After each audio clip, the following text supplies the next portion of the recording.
आज की इस वीडियो में हम एक बहुत ही अहम बीमारी के बारे में बात करेंगे जिसको कहा जाता है एपिलेप्सी। आम जबान में उर्दू में इसको कहा जाता है मिर्गी। तो आज की इस वीडियो में हम डिटेल में इसी एपिलेप्सी के बारे में जानेंगे। तो सबसे पहले तो मैं आप लोगों को बता दूं कि ये एपिलेप्सी है क्या चीज, किस चीज को बोला जाता है एपिलेप्सी। इसकी सिंपल सी डेफिनेशन ये है कि suddenly uncontrol electrical disturbance in the brain. अगर किसी भी इंसान के दिमाग में इलेक्ट्रिसिटी जो होती है उसकी डिस्टर्बेंस हो जाए। जी हाँ, बिल्कुल ठीक सुना आप लोगों ने। हमारे दिमाग में इलेक्ट्रिकल इवेंट्स चल रहे होते हैं कंटिन्यूसली। आपका दिमाग जो आपके जिस्म तक पैगामात पहुंचा रहा है ये इसी इलेक्ट्रिकल एक्टिविटीज के थ्रू हो रही होती हैं। तो इसी अगर इलेक्ट्रिकल एक्टिविटीज में किसी भी किस्म की डिस्टर्बेंस आ जाए तो उस इंसान को ये मिर्गी के दौरे होने लगते हैं। जिस तरह इंसान की दिल की जो इलेक्ट्रिकल एक्टिविटी है वो डिस्टर्ब हो जाए तो उस इंसान में इरिदमियाज हो जाती हैं, यानी कि दिल की धड़कन बेतरतीब हो जाती है। तो इसी तरह अगर दिमाग की इलेक्ट्रिकल एक्टिविटी में डिस्टर्बेंस आ जाए तो उस इंसान को यही मिर्गी के दौरे होने लगते हैं। अब ये एपिलेप्सी होती ही क्यों है, क्या वजह है इस मिर्गी के पीछे? सबसे पहले जो मोस्ट कॉमन वजह है इसकी वो है जेनेटिक्स, यानी कि अगर किसी भी इंसान में बाय बर्थ उसकी फैमिली से ये ट्रांसफर हो गई है, उसकी जीन्स में ये डिजीज आ गई है, तो उस इंसान को आगे जाके हो सकता है कि उसको ये एपिलेप्सी बीमारी हो जाए। उसके अलावा किसी इंसान को अगर स्ट्रोक हो गया यानी कि फालेज हो गया है तो इसी फालेज के चलते हुए उस इंसान को हो सकता है कि जिंदगी में कभी भी उसको ये एपिलेप्सी हो जाए। इसके अलावा अगर किसी इंसान को इन्फेक्शन हो जाए, स्पेशली दिमाग का इन्फेक्शन हो जाए, मेनिंजाइटिस हो जाए, इनकेफ्लाइटिस हो जाए, तो उस सूरत में भी उस इंसान को ये मिर्गी के दौरे हो सकते हैं। इसके अलावा अगर किसी इंसान को हाई ग्रेड फीवर रहने लगे, बुखार बहुत ही ज्यादा रहने लगे, तो उस सूरत में भी ये अब मिर्गी के दौरे हो सकते हैं। इसके अलावा हेड ट्रोमा, किसी भी इंसान के अगर सर में चोट लग जाए, उसका ब्रेन इन्वॉल्व हो जाए, तो उस सूरत में भी उस इंसान को मिर्गी के दौरे हो सकते हैं। इसके अलावा ऑटोइम्यून काफी सारी ऐसी कंडीशंस होती हैं जिसके चलते हुए इंसान को ये एपिलेप्सी के दौरे होते हैं।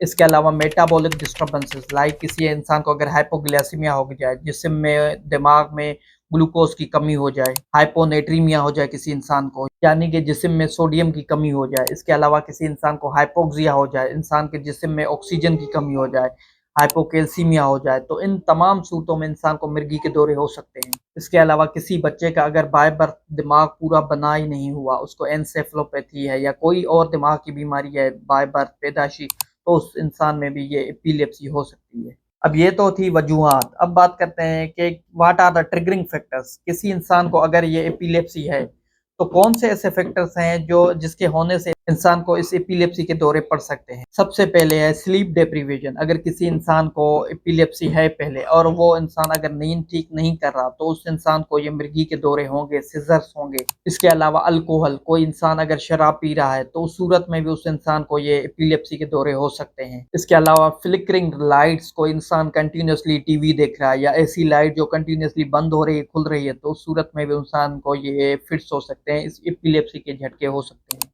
इसके अलावा लाउड नॉइज, कोई इंसान तेज ज्यादा शोर सुन रहा है, तेज आवाजें सुन रहा है, तो उस सूरत में भी ये मिर्गी के दौरे हो सकते हैं। अब ये जो मिर्गी के दौरे हैं जिनको सिजर्स कहा जाता है, सिजर्स दो किस्म के होते हैं, एक तो पार्शियल सिजर्स, दूसरा कॉम्प्लेक्स सिजर्स। अब पार्शियल सिजर्स उनको कहा जाता है कि दिमाग के किसी मखसूस हिस्से से इलेक्ट्रिसिटी जो इम्पल्स है वो प्रोड्यूस हो रही है, तो इनको पार्शियल सिजर्स कहा जाता है।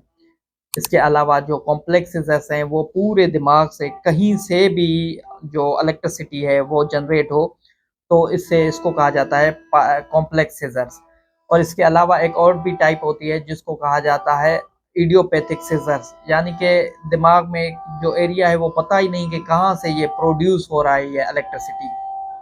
यहाँ पे मैं आप लोगों को मोटे मोटे तौर पर दिमाग के कुछ एरियाज के नाम बताता जाऊँ। एक दिमाग का एरिया जिसको कहा जाता है फ्रंटल लोब, दूसरे को प्राइटल कहा जाता है, टेम्पोरल कहा जाता है और विजुअल ऑक्सीपिटल लोब कहा जाता है। ये चार लोब्स होते हैं। इसके अलावा भी हमारे ब्रेन के काफ़ी सारे पार्ट्स होते हैं, लेकिन आप लोगों को जस्ट इतना पता होना चाहिए कि ये किसी भी दिमाग के मखसूस हिस्से से अगर इलेक्ट्रिसिटी प्रोड्यूस होगी तो इसको पार्शियल सिजर्स कहा जाता है। अब अगर किसी भी इंसान को ये सिजर्स हो रहे हैं, फिट्स हो रहे हैं, तो इस इन झटकों की सूरत में उस इंसान को क्या होगा, अलामात कौन सी होंगी? नंबर वन पे मसल स्टिफनेस, यानी कि उस इंसान के जो मसल्स हैं, पट्टे हैं, वो जकड़ जाएंगे। वो हो सकता है कि उसकी कमर के पट्टे हों, नेक के पट्टे हों, बैक के पट्टे हों, कहीं के भी पट्टे ये जकड़ सकते हैं। उस इंसान को टेम्परेरी कंफ्यूजन हो जाएगी, वो इंसान बिल्कुल परेशान हो जाएगा, कंफ्यूज हो जाएगा। घबराहट हो सकती है, तशवीश हो सकती है यानी कि एंजाइटी हो सकती है उस इंसान में, अनकॉन्शियस हो सकता है यानी कि कंप्लीट बेहोश भी हो सकता है ऐसे में वो सूरत। अब बात करते हैं कि इस एपिलेप्सी को डायग्नोस किस तरह से किया जाता है, क्या ऐसी इन्वेस्टिगेशंस हैं जिनको देख के ये एपिलेप्सी यानी कि मृगी का पता किया जा सकता है। नंबर 1 पे ईईजी, इलेक्ट्रोएन्केफेलोग्राम। ईईजी से ये पता लगता है कि ये जो सिजर्स हैं, ये जो झटके आ रहे हैं मृगी के, ये दिमाग के किस हिस्से से आ रहे हैं।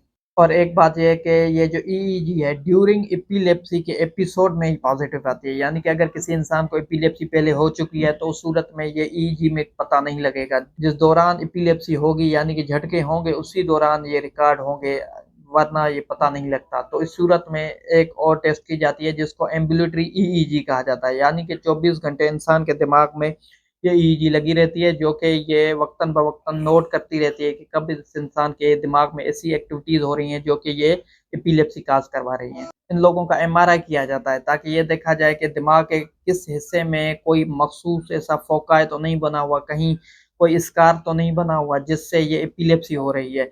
सीटी स्कैन किया जाता है इन लोगों में। इसके अलावा मेटाबॉलिक डिस्टर्बेंस देखने के लिए इन लोगों में यूरिया, क्रेटिनिन, इलेक्ट्रोलाइट्स किए जाते हैं, जिसम में ऑक्सीजन की लेवल चेक की जाती है। एलएफटीज किए जाते हैं, सीरम मैग्नीशियम किया जाता है, सीरम कैल्शियम किया जाता है ताकि इलेक्ट्रोलाइट इम्बेलेंस देखा जाए। और इन लोगों में सीएसएफ यानी कि सेरिब्रो स्पाइनल फ्लूइड एग्जामिन किया जाता है। अब आखिर में आते हैं इसके इलाज की तरफ के, इस एपिलेप्सी का इलाज किस तरह से किया जाता है। इस एपिलेप्सी में एंटी एपिलेप्टिक दवाइयाँ दी जाती हैं, ऐसी दवाइयाँ जो कि इस एपिलेप्सी को ख़त्म करती हैं। अब वो कौन सी दवाइयाँ हैं? जो मोस्ट कॉमनली दवाई यूज़ की जाती है उसको कहा जाता है वोल्प्रिक एसिड या तो सोडियम वोल्प्रेट।